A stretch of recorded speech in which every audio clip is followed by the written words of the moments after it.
अगला टॉपिक हमारे पास जो अब है बिज़नेस में वो इन्वेंटरी मैनेजमेंट का है। तो ऑब्वियसली इन्वेंटरी मैनेजमेंट समझने से पहले हम ये समझने की कोशिश करेंगे जी कि इन्वेंटरी क्या होती है।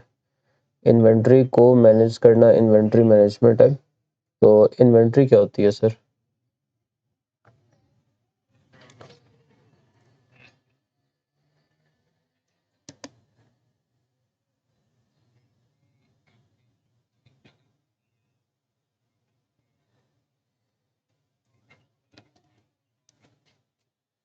और अगर किसी दूसरी जगह करते हैं तो वो इन्वेंटरी नहीं होगी।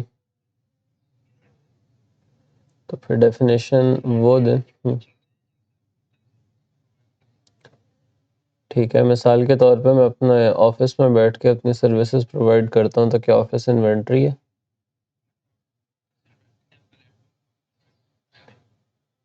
नहीं सर, पहली बात तो ये कि इन्वेंटरी कब आप उस बिजनेस में आपके एग्जिस्ट करेगी जहां पे आपके पास सेल करने के लिए टेंजिबल गुड्स है। अगर आप सर्विसेज सेल कर रहे हैं ना तो आपकी इन्वेंटरी नहीं होगी। अच्छा, तो इन्वेंटरी होती क्या है जो नहीं होगी? सर, वो चीज़ें जो सेल करना आपका मेन बिजनेस है, वो चीज़ें जो सेल करना आपका मेन बिजनेस है, उनके जितने भी आइटम्स आपके पास रखे हुए होंगे वो आपकी इन्वेंटरी होगी। मिसाल के तौर पे, अगर मैं फ्रूट मार्केट में हूँ और मैं फल बेचता हूँ, तो मेरे पास जितना भी केले अगर मैं बेचता हूँ, मेरे पास जितने भी केले रखे हुए हैं वो मेरी इन्वेंटरी है। ठीक है। मैं स्टेशनरी की दुकान चलाता हूँ, तो जितने भी स्टेशनरी आइटम्स मेरे पास सेल करने के लिए रखे हुए हैं वो मेरी इन्वेंटरी है। ठीक है। अच्छा, ये याद रखना है, जो आइटम आपका सेल करना मेन बिजनेस हो और उसके जितने भी आइटम्स आपने सेल करने के लिए, मिसाल के तौर पे वही जो मेरी स्टेशनरी की शॉप थी, उसमें से एक राइटिंग पैड मैं निकाल के अपने पास काउंटर पे रख लेता हूँ और उस पे अपना हिसाब किताब लिखता हूँ, वो राइटिंग पैड अब इन्वेंटरी नहीं होगा। हालांकि वो स्टेशनरी आइटम ही है और स्टेशनरी की शॉप में ही है, लेकिन उसको अब सेल करना वो उस कैटेगरी से बाहर आ गया, उन आइटम्स की कैटेगरी से जो मैं सेल करता हूँ। समझ आ रही है बात? अच्छा, ये आपको कॉन्सेप्ट जब आ गया जी कि मैं इन्वेंटरी क्या होती है, तो सर इन्वेंटरी आपके बिजनेसेस में मुख्तलिफ फॉर्म्स में एग्जिस्ट कर सकती है। मिसाल के तौर पे, इन्वेंटरी कोई बिजनेस ऐसे होते हैं, जैसे हमने देखे हैं जी ट्रेडिंग बिजनेसेस क्या करते हैं, रेडी टू सेल आइटम्स लेते हैं और उनको सेल कर देते हैं। ऐसा ही है। तो उनकी इन्वेंटरी जो है उसमें से फिनिश्ड गुड्स होंगी, वो गुड्स जो सेलेबल कंडीशन में है, जिस कंडीशन में मैं उसको सेल करना चाहता हूँ उसी कंडीशन में। लेकिन हमेशा ऐसे नहीं होता। क्रिकेट हम खेलते हैं, क्रिकेट में जो बैट्स यूज़ होते हैं उसके अगर बिजनेस की आप एग्जांपल ले लें, मेरा एक दोस्त है यहाँ पे इस्लामाबाद में ही है, वो क्रिकेट बैट्स बनाता है, उसका बिजनेस है। तो जनाबे वाला, उससे अगर मैं पूछूंगा कि आपकी इन्वेंटरी जो है वो कहाँ पे है और किस शक्ल में है, तो सर वो मुझे बताएगा कि उसकी इन्वेंटरी जो है वो 3 फॉर्म्स में एग्जिस्ट करती है। एक तो उसके पास जो रॉ वुड पड़ी होती है, कि जो लकड़ी वो काट के बैट्स बनाएगा। ठीक है। एक उसकी वो इन्वेंटरी हो गई। This is called raw material, कि वो मटेरियल जो मैं खरीदता हूँ और इस मटेरियल को अभी मैंने कन्वर्ट करना है फिनिश्ड गुड में, अभी कन्वर्जन स्टार्ट नहीं की मैंने।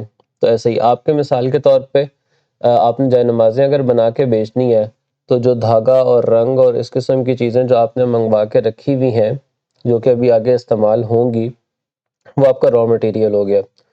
फिर सर किसी भी पॉइंट ऑफ टाइम पे मैं ये नहीं करूंगा कि मैं कहूँगा कि जी अब क्योंकि ईयर एंड हो रहा है तो सारे का सारा धागा जो है उसकी या तो फिनिश्ड गुड बना दो या धागे की शक्ल में रखो। क्योंकि मेरी processing through out the year चलती रहती है, तो मेरे पास लाजमी हर वक्त कुछ ना कुछ इन्वेंट्री ऐसी भी होगी कि जिसमें मैंने काम करना शुरू कर दिया है, इस रॉ मटेरियल पे उसको कन्वर्ट करना शुरू कर दिया है फिनिश्ड गुड में, लेकिन अभी पूरी तरह ये कन्वर्ट नहीं हुआ। तो ये वाले जो आइटम्स हैं ये कहलाते हैं work in progress. Semi finished goods जो मेरी होती हैं वो कहलाते हैं work in progress. Raw material हो गया, वर्क इन प्रोग्रेस हो गया, और तीसरी जो मेरे पास इन्वेंट्री की शक्ल है उसको मैं कहता हूँ फिनिश्ड गुड। ये वो आइटम्स हैं जिनके ऊपर जो जो मैंने कन्वर्जन करनी थी वो अब मैं इनकी कन्वर्जन कर चुका हूँ। ठीक है। अच्छा, अब आते हैं इन्वेंट्री मैनेजमेंट के ऊपर। इन्वेंट्री मैनेजमेंट क्या होगा? इन्वेंट्री मैनेजमेंट किस चीज़ का? अच्छा, क्या मैनेज करेंगे इसको, इन्वेंट्री को? इसकी मैनेजमेंट में क्या एक्टिविटीज़ शामिल होंगी? क्या-क्या काम करेंगे हम?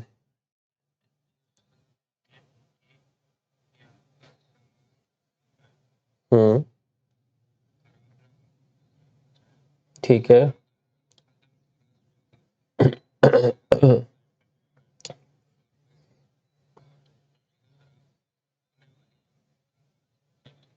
ठीक है, तो एक आपने कहा है जी कि हमारा मसला ये होता है कि स्टॉक ख़त्म हो रहा हो तो वो स्टॉक ख़त्म ना हो, इन्वेंट्री के प्रॉपर लेवल्स हों। अच्छा, तो दूसरा आपने एक मसला कहा है जनाब वाला कि हमारा स्टॉक जो है हो सकता है वो पड़े-पड़े ख़राब हो जाए, तो उसको इस तरह से रखना है कि वो ख़राब ना हो। इसके अलावा कोई चीज़? मिसाल के तौर पे आपने कहा कि ठीक है इन्वेंट्री हमारे पास शॉर्टेज ना हो जाए, तो मैं अपने अकाउंटेंट के पास जाता हूँ, उससे कहता हूँ कि हमारी मंथली सेल कितनी होती है? वो कहता है जी कि लेट्स से 1 लाख आइटम होते हैं। तो मैं उससे कहता हूँ ठीक है 1 लाख मंथली सेल है, तो आप एक काम करें, अगले 7 महीने की जो इन्वेंट्री है, वो स्टॉक में रख लें। सही कर रहा हूँ, गलत कर रहा हूँ? क्यों सर, क्या गलत कर रहा हूँ इसमें?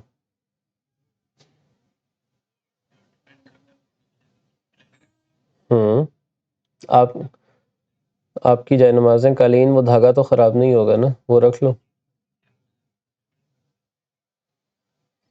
तो मैं मिसाल दे रहा हूँ ना, मैं एक्चुअल मिसाल दे के सवाल पूछ रहा हूँ कि आपका ये जो धागा है, वो तो बड़े-बड़े खराब नहीं होगा? तो धागा बेशक अगले 8 महीने का मँगवा के रख लूँ, खैर आप पूछिएगा कभी आपके इन्वेंटरी वाले ने ऐसा किया? इसमें एक मसला है सर, इसमें मसला ये है, इन्वेंटरी के लेवल ना बहुत कम होने चाहिए, ना बहुत ज़्यादा होने चाहिए। ठीक है जी? क्यों ना बहुत कम होने चाहिए, ना बहुत ज़्यादा होने चाहिए? क्योंकि इन्वेंटरी के लेवल अगर कम हो जाएँ तो तब तो हमें मसला समझ आता है कि हमें जब चीज़ चाहिए होगी, हमने बेचनी होगी, कस्टमर खड़ा होगा तो हमारे पास उसको बेचने के लिए चीज़ नहीं होगी। ठीक है? तो वो एक मसला आ जाएगा। दूसरे एंड पे भी मसला आ सकता है सर, आपने जितना ज़्यादा आइटम्स अपने पास रखे होंगे, उनका रिस्क ऑफ डैमेज उतना ज़्यादा बढ़ता जाएगा, पड़े-पड़े डैमेज हो जाएँगे, एक बात। दूसरी बात ये कि ये आइटम जब तक सेल नहीं होता तब तक आपके पैसे इसमें फँस गए हैं, पैसे आपके ब्लॉक हो गए हैं। जो आइटम आपने सेल ही 8 महीने बाद करना है, या तो आप ये कहें ना कि इस आइटम की 6-7 महीने में शायद शॉर्टेज हो जाए, मुझे मिले ही ना उसके बाद, तो then there could be a case कि आप कहेंगे चलो अभी से मँगवा के रख लो। लेकिन जितनी देर आप उसको मँगवा के अपने पास रखेंगे, उतनी देर आपको उसकी स्टोरेज कॉस्ट बेयर करनी पड़ेगी। जितना ज़्यादा आगे का आइटम मँगवा के रखेंगे, उतनी ज़्यादा स्टोरेज कैपेसिटी आपको लेनी पड़ेगी। तीसरी तीसरा एक मसला, ये अपॉर्च्युनिटी कॉस्ट वाली भी हमने बात कर ली जनाबे वाला, कि यही पैसे जो हैं हम उस टाइम में जब इस इन्वेंटरी की एक्चुअली ज़रूरत थी तब तक किसी और एक्टिविटी में इन्वेस्ट करके वहाँ से अर्न कर सकते थे। अब हमने क्योंकि इन्वेंटरी में ब्लॉक कर दी है, तो अब हम इनको वहाँ पे इस्तेमाल नहीं कर सकते, उन इन्वेस्टमेंट अपॉर्च्युनिटीज़ में। अच्छा जी, इन्वेंटरी की एक चीज़, एक कॉस्ट होती है जिसको हम कहते हैं जी होल्डिंग कॉस्ट। होल्डिंग कॉस्ट क्या होती है जनाबे वाला, कि अगर मैंने अपने पास इन्वेंटरी रखी हुई है, तो मुझे उसके लिए क्या-क्या कॉस्ट्स बेयर करनी पड़ेंगी। सर सबसे पहले तो सिंपल सी ये अपॉर्च्युनिटी कॉस्ट है कि ये इन्वेंटरी अगर मैंने ना ली हुई होती तो मैं कहीं और इन्वेस्ट कर देता, उस इन्वेस्टमेंट पे रिटर्न मिल जाता, तो वो रिटर्न मैं लूज़ कर रहा हूँ क्योंकि मैंने पैसे अपनी इन्वेंटरी में रखे हुए हैं। अच्छा, दूसरा जो है स्टोरेज कॉस्ट है। स्टोरेज कॉस्ट क्या होती है जी, कि जितने ज़्यादा आइटम्स मैंने रखने होंगे उतनी ज़्यादा फिज़िकल स्पेस मुझे लेनी पड़ेगी कि जहाँ पे वो आइटम स्टोर करना है। जितनी ज़्यादा फिज़िकल स्पेस होगी, उतना ज़्यादा अल्लाह आपको खुश रखे आपकी कॉस्ट आएगी। ठीक है?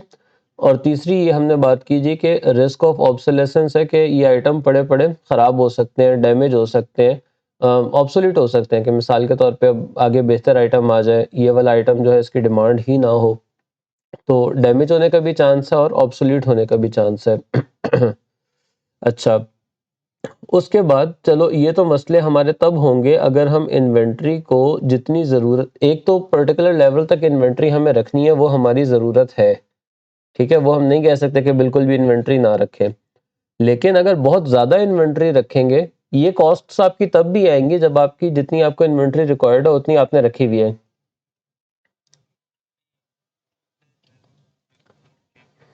हाँ जी, हाँ जी। लेकिन जितनी आप इन्वेंट्री के लेवल्स बढ़ाते जाएंगे उतनी ये कॉस्ट बढ़ती जाएंगी और ऑब्वियसली एक लेवल से बियॉन्ड जाके फिर ये जस्टिफाइबल नहीं होगी। अच्छा, इन्वेंट्री इन्वेंट्री जितनी आपको चाहिए उतनी अगर आप ना रखें, आपकी इन्वेंट्री लेवल जो है वो कहते हैं कि नहीं, इन्वेंट्री रखने से बहुत ज़्यादा स्टोरेज कॉस्ट आती है, बहुत ज़्यादा ये आपकी ऑब्सोलेसेंस या डैमेज का वो ख़तरा होता है, तो मैं ऐसा करता हूँ इन्वेंट्री नहीं रखता, तो वो भी मसले का हल नहीं है। उस सूरत में आपको जनाबे वाला क्या होगा, सबसे पहले तो सीधा-सीधा हमें समझ में आने वाली बात है कि सेल्स की अपॉर्चुनिटीज़ जो हैं वो हम लूज़ करेंगे। लोग आएँगे, चीज़ें खरीदना चाहेंगे, क्योंकि हमारे पास इन्वेंट्री नहीं है, तो हम उनको सेल नहीं कर सकेंगे। तो सेल्स की अपॉर्चुनिटी जो है वो हमने लूज़ की है, नंबर 1। नंबर 2 सर, जितनी सेल्स है फिर उतनी ही आप क्वांटिटी जो है वो सिर्फ़ रखनी शुरू कर दें। आप निकाल लें कि एग्ज़ैक्टली जितनी सेल्स होनी है उतनी। नहीं सर, थोड़ी-सी जो क्वांटिटी है वो हम ओवर एंड अबव बना के रखते हैं, ताकि अगर कोई हमारे पास स्पेशल ऑर्डर आ जाए, अलग से उसका बैच बनवाएँगे, उसकी फिर हमारे पास इकोनॉमीज़ ऑफ स्केल नहीं होंगी, उसकी कॉस्ट हमारे पास ज़्यादा आएगी। तो थोड़े से आइटम्स हम एडिशनल बना के रखते हैं कि जस्ट इन केस हमारी डिमांड थोड़ी-सी एक्सीड कर जाए, जो हमने एक्सपेक्ट की थी, तो ऐसा ना हो कि हम खाली हाथ बैठे हुए हों, फिर उनको हम रिटर्न करें। अच्छा, एक और बात ये होती है सर कि आपने अगर इन्वेंट्री के आइटम्स जो हैं वो कम बनाए हुए होंगे, तो आपका चांस है कि जितने आपकी प्रोडक्शन कैपेसिटी है वो आप 100% यूटिलाइज़ नहीं कर रहे। तो जो आप प्रोडक्शन कैपेसिटी, जो बंदों से आप 100% काम नहीं ले रहे, जो आप अपने मशीनरी से 100% काम नहीं ले रहे, वो आप आइडल टाइम जो है वो उनका वेस्ट कर रहे हैं। इसी टाइम में वो मशीनरी और वो बंदे जो हैं मज़ीद आइटम्स प्रोड्यूस कर सकते थे, लेकिन क्योंकि हमने इन्वेंट्री लेवल्स लो रखे हुए हैं तो हमने उनसे ये काम नहीं करवाया। अच्छा जी। हमारे पास एक चीज़ होती है economic order quantity. Economic order quantity क्या होता है कि हमने अपने सप्लायर से ऑर्डर करना है। हमने ऑर्डर करना है, उनसे चीज़ें मँगवानी है कि आइटम जो है ये हमें भेजें। तो हमें किसी भी टाइम ऑर्डर करते हुए कितनी क्वांटिटी जो है वो ऑर्डर करनी चाहिए। अगर हम कम ऑर्डर करेंगे क्वांटिटी, तो हमें डिस्काउंट्स नहीं मिलेंगे। ज़्यादा क्वांटिटी ऑर्डर करेंगे तो हमारी होल्डिंग कॉस्ट बहुत ज़्यादा बढ़ जाएगी। तो what's the ideal number of items that we should order each time? इसके लिए सर एक छोटा सा फॉर्मूला होता है। लेट्स सी कि अभी अगर यहाँ पे आ जाए वो, इसको EOQ कहते हैं, EOQ, इकोनॉमिक ऑर्डर क्वांटिटी। किधर है, ये रहा। ठीक है जी, ये फॉर्मूला आप लिख लें। ये आपका बहुत ज़्यादा तो नहीं, लेकिन एक आध दफ़ा ये पास पेपर में टेस्ट हुआ हुआ है, और हैरत की बात है ये आपकी बुक में नहीं दिया हुआ। Under root 2C0D over HC। ठीक है जी। तो इसमें C0 जो है वो आपकी ऑर्डरिंग कॉस्ट है। हर दफ़ा आप ऑर्डर करते हैं तो आपकी क्या कॉस्ट आती है। अच्छा, D जो है ये आपकी एनुअल डिमांड है।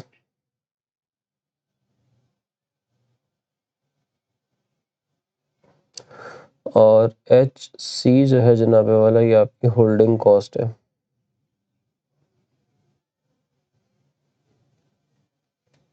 ठीक है जी।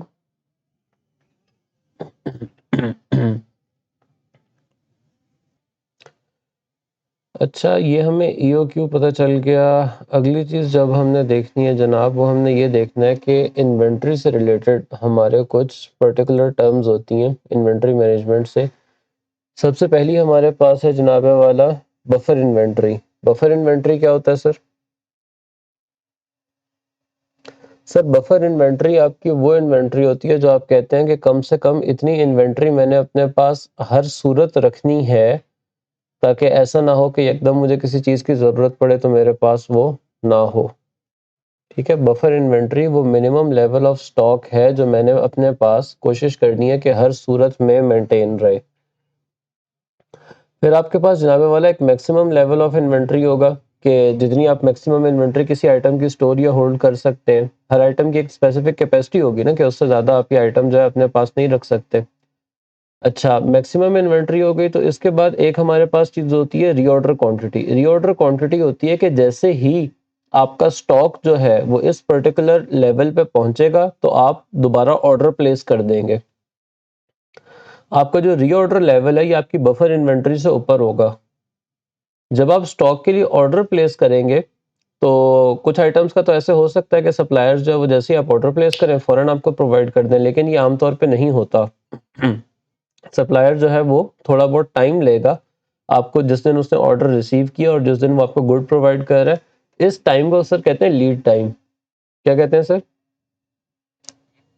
लीड टाइम वो टाइम है कि जब आपने ऑर्डर प्लेस किया और जब आपको गुड्स रिसीव हुई, इसके दरमियान में जो वक्त है वो लीड टाइम है। अच्छा, अगर मैं इसकी ग्राफ पे एक रिप्रेजेंटेशन ड्रॉ करूं, ये सारी जो हमारी इन्वेंट्री की हमने बात की है, ये एक आइटम था, उसका मैक्सिमम स्टॉक इन्वेंट्री हमारे पास 60,000 यूनिट्स रखे हुए हैं। इन लोगों ने कहा जी कि हमारा 20,000 जो है वो रीऑर्डर लेवल है, तो ये इन्वेंट्री यूज करते हैं जैसे जैसे नीचे टाइम गुजर रहा है, जैसे जैसे टाइम गुजर रहा है ये इन्वेंट्री यूज करते हैं, आई जैसे ही ये 20,000 पे पहुंचा, इन्होंने ऑर्डर प्लेस कर दिया। इनको पता है कि हमारा लीड टाइम जो है 1 दिन है, आधा दिन है, 2 दिन है, 3 दिन है, जो भी, इन्होंने यहाँ पे ऑर्डर प्लेस किया and by the time the inventory reached buffer inventory, इन्होंने यहाँ पे कितने आइटम्स का ऑर्डर प्लेस किया? 50,000 का। ये देखिए इनके पास ये इस टाइम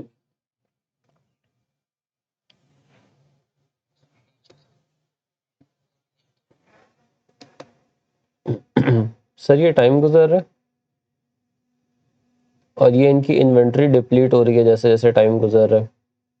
ये इनकी इन्वेंट्री जब 20,000 आइटम्स पर पहुंची तो उन्होंने 50,000 का ऑर्डर किया, इन्होंने रीऑर्डर किया 50,000 का। अब सवाल ये है कि 20,000 के ऊपर अगर 50,000 ऐड करें वो तो 70,000 बनते हैं, इनके पास तो सिर्फ 60,000 स्टोर करने की कैपेसिटी, तो इन्होंने 50,000 का क्यों ऑर्डर किया? इन्होंने इस वजह से 50,000 का ऑर्डर किया कि बाय द टाइम इनको ऑर्डर मिलेगा 10,000 ही और यूज कर चुके होंगे, और अब जब इनको 50,000 मिलेगा तो वापस इनके 60,000 के लेवल पे आ जाएगी इन्वेंट्री। ठीक है, दोबारा उसी तरह इन्वेंट्री यूज करते आए, जैसे ही ये 20,000 पर पहुंचे, दोबारा 50,000 का ऑर्डर प्लेस किया। वो लीड टाइम, ये जो टाइम जिस दिन इन्होंने ऑर्डर प्लेस किया और जिस दिन इनको दोबारा मिल रहा है, ये लीड टाइम है, दरमियान का गैप। और जैसे ही बफर इन्वेंट्री पे इनके पहुंचे, इनको वापस मिल गया। अच्छा, ये तो हमें बड़ा ऑर्डरली और स्मूथ सा एक चार्ट लग रहा है। रियल लाइफ में जब बिजनेसेस ऑर्डर प्लेस कर रहे होते हैं तो इतनी स्मूथ सेल नहीं होती। रियल लाइफ में जो है वो आपका थोड़ा इस तरह का हैफेजर्ड सा चार्ट बनेगा। किस तरह से जनाबे वाला? ये एक डिफरेंट बिजनेस है और इन्होंने कोई कैंस रखे हुए हैं किसी चीज के, और जैसे जैसे इनके कैंस यूज हो रहे हैं ये मजीद मंगवा रहे हैं। इनका 125 जो है ये रीऑर्डर लेवल है, तो पहली दफा तो इन्होंने 125 पे किया और जैसे by the time it reached buffer stock, इनको दोबारा ऑर्डर लेवल्स जो हैं वो फुल हो गए। इनको इन्वेंट्री जब मिली इनकी मैक्सिमम लेवल पे वापस आ गई। अगली दफा जब ये यूज कर रहे थे तो पहले ये देखें बहुत क्विकली इनके आइटम सारे यूज हो गए थे, अगली दफा ज्यादा टाइम में ये आइटम्स यूज हो रहे हैं और ज्यादा टाइम में यूज हो रहे हैं, और रीऑर्डर करने के बाद जब इनको दोबारा ऑर्डर मिला है तब तक इनके अभी बफर इन्वेंट्री लेवल पे भी नहीं पहुंचे थे, उनको पहले ही ऑर्डर मिल गया और मैक्सिमम पे वापस आ गए। और अगली दफा ये जब यूज कर रहे थे तो इतना ज्यादा यूज कर रहे थे कि इन्होंने रीऑर्डर लेवल पे ऑर्डर तो कर दिया, लेकिन बाय द टाइम इनको ऑर्डर मिला तो ये बफर स्टॉक से भी नीचे, इसी टाइम इसी सिचुएशन के लिए बफर स्टॉक रखा जाता है कि कभी बहुत अनप्रेसिडेंटेड ज्यादा यूज हो रहा हो किसी चीज का, तो आपके ये बफर स्टॉक जो है उस टाइम फिर आपको हेल्प करें।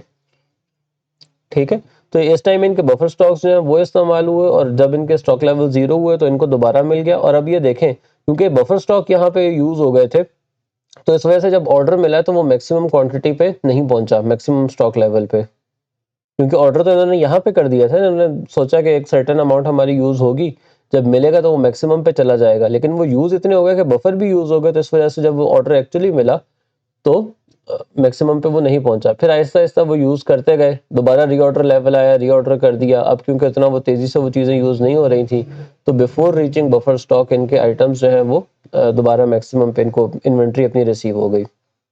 ये ठीक है, ये हमारा थोड़ा रियलिस्टिक ग्राफ है कि यूज ऑफ आइटम्स और इन्वेंट्री और रीऑर्डर लेवल अगेंस्ट टाइम, कि कैसे ऐसे वक्त गुजरता है और ये चीजें कैसे चेंज होती हैं। अच्छा, अगला हमारे पास जो अब सर टॉपिक है वो हमारे पास एक अप्रोच यूज होती है जिसको हम कहते हैं जस्ट इन टाइम अप्रोच।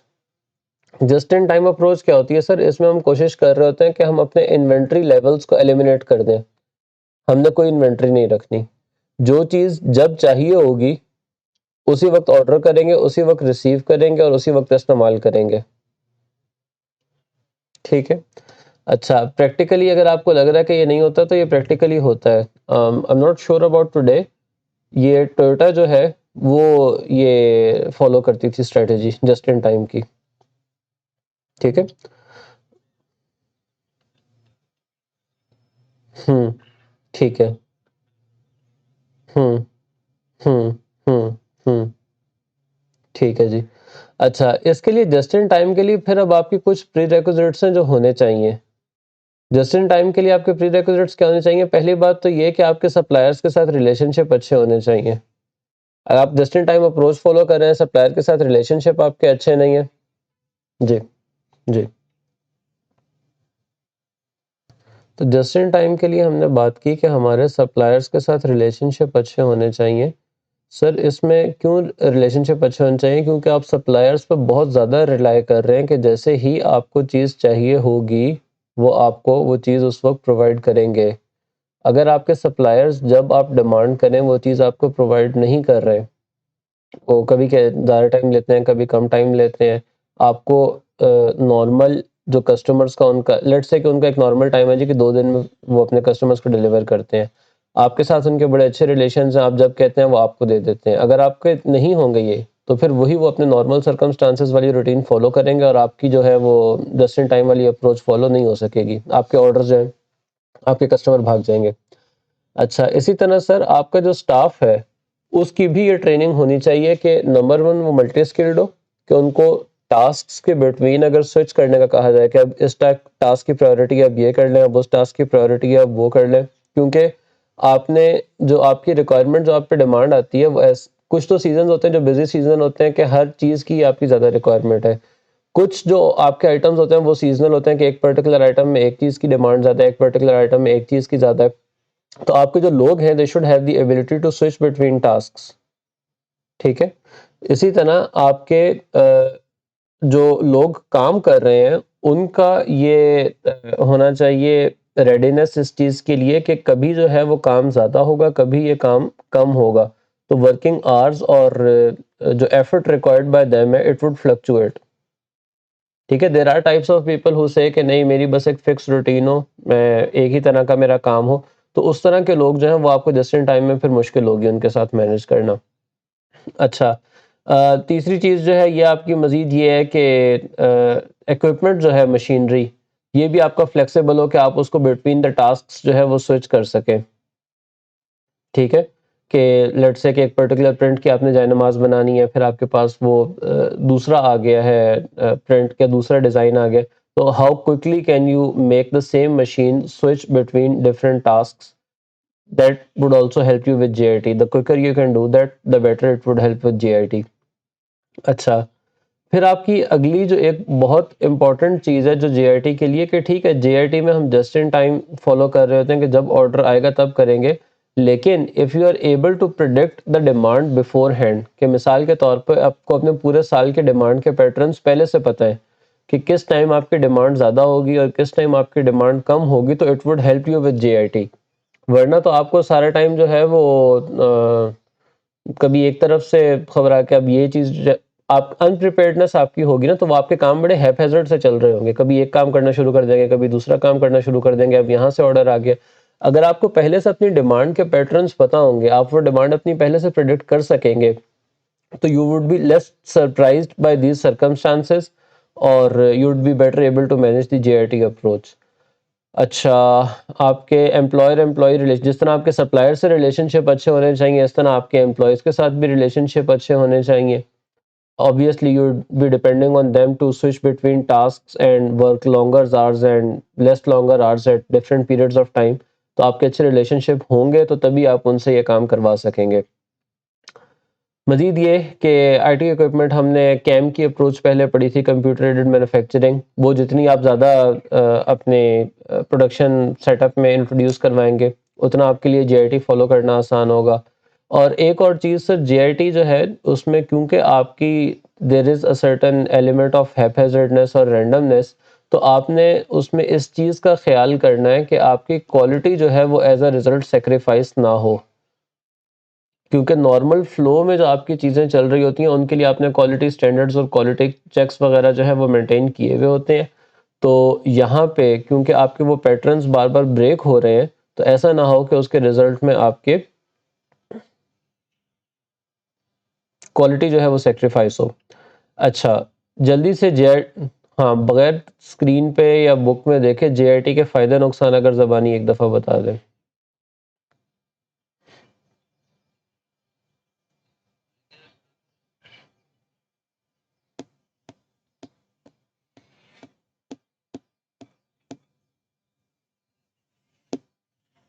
दोबारा? जेआईटी होता क्या है दोबारा बताएँ एक दफ़ा? जस्ट इन टाइम क्या होता है? हुँ, ठीक है, तो इसका आपको क्या फ़ायदा होगा?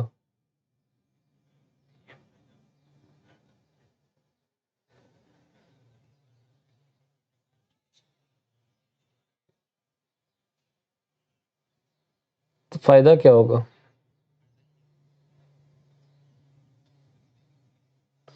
कस्टमर तो तब भी चीज़ खरीद लेते हैं ना अगर मेरे पास इन्वेंटरी रखी हुई होती। तो जस्ट इन टाइम का क्या फ़ायदा हुआ?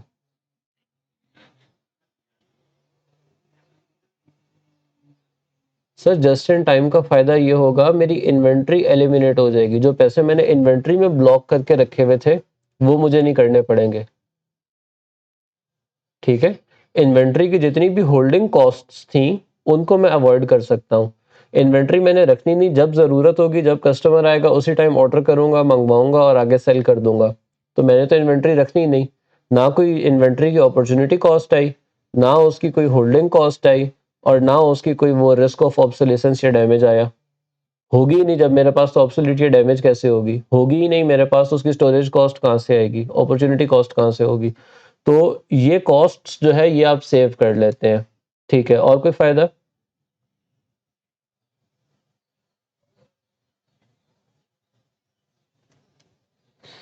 ठीक है, कोई नुकसान?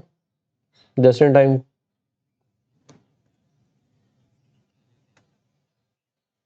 हाँ, नुकसान ये हो सकता है कि आप इसमें बहुत ज़्यादा लोगों पे बहुत ज़्यादा रिलाय कर रहे हैं। आप उस पे कस्टमर्स पे रिलाय कर रहे हैं कि उनकी जो आपने डिमांड एक्सपेक्ट की थी, वो उसी पैटर्न में डिमांड आए। आप सप्लायर्स पे रिलाय कर रहे हैं कि आपने जैसा उनसे एक्सपेक्ट किया था कि जब आप उनसे चीज़ डिमांड करेंगे वो तभी दें। आप एम्प्लॉइज़ पे रिलाय कर रहे हैं कि जब आप उनको कहें कि ज़्यादा काम करो या कम काम करो या अब ये काम करो, अब वो काम करो, उसके लिए वो स्विच करने के लिए रेडी हों।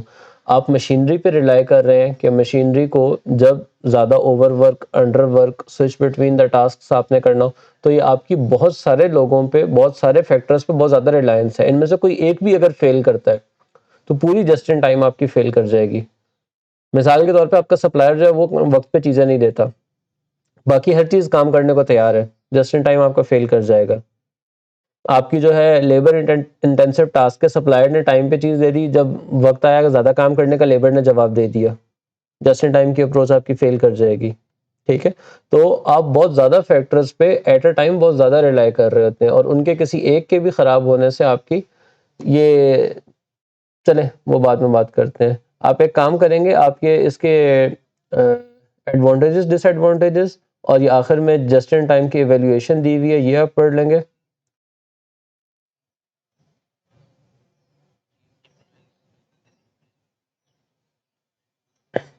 हाँ जी, हाँ जी, सही है। जी, ऑर्डरिंग कॉस्ट आपकी बढ़ जाएगी क्योंकि नंबर ऑफ ऑर्डर्स आपके ज़्यादा हो जाएँगे, बल्क बाइंग आपकी नहीं होगी, तो आपको इकोनॉमीज़ ऑफ स्केल जो है वो नहीं मिलेंगी। ठीक है, हमारा ये इस चैप्टर का वैसे ये लास्ट टॉपिक है, तो that wrap ups this chapter of inventory management as well.